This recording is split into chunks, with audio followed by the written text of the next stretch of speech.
Emergency Operating Center Kementerian Kesehatan melaporkan jumlah spesimen tes usap COVID-19 per 7 September 2020 sudah melebihi 1,4 juta kasus.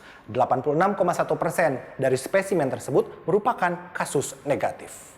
Gambaran jumlah ini jauh dari kurang jika dibandingkan dari jumlah penduduk Indonesia yang saat ini mencapai 270 juta jiwa. Presiden Joko Widodo dalam sidang Kabinet Paripurna untuk Penanganan Kesehatan dan Pemulihan Ekonomi tahun 2021 meminta Menteri Kesehatan Terawan Agus Putranto memperbaiki ketimpangan jumlah tes COVID-19 di sejumlah daerah. Menurut Jokowi, terdapat provinsi yang memiliki jumlah pengetesan yang sangat tinggi, tetapi ada pula provinsi yang jumlah tesnya masih rendah. Desain perencanaan itu harus betul-betul komprehensif, menyangkut berapa jumlah lab yang harus ada di sebuah provinsi. Berapa reagen yang harus terdistribusi pada sebuah provinsi. Strategi jejaring lab ini penting. Jadi bukan berdasarkan wilayah administrasi, tetapi sekali lagi desain untuk perencanaan harus betul-betul ada dan disiapkan.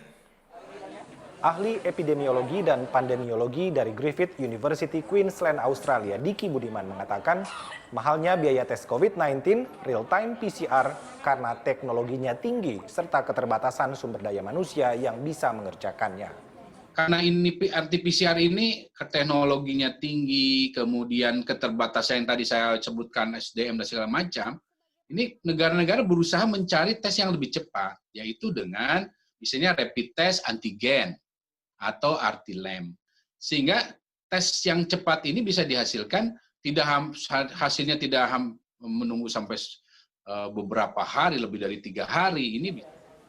Diki Budiman juga menambahkan aspek kecepatan, ketepatan, dan murahnya biaya tes COVID-19 merupakan hal yang harus diperhatikan oleh pemerintah. Pemerintah bisa menyiapkan alat tes COVID-19 yang murah tanpa mengabaikan unsur kecepatan dan ketepatan.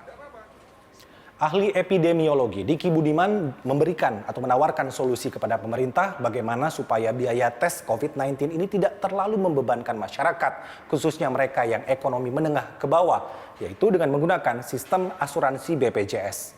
Kementerian Kesehatan juga diminta untuk memberikan atau membuat regulasi dan monitoring untuk mengatur mekanisme harga tes COVID-19 di pasaran ataupun fasilitas kesehatan yang ada. Arman Helmi, Kurnia Yuniarwan, Jakarta.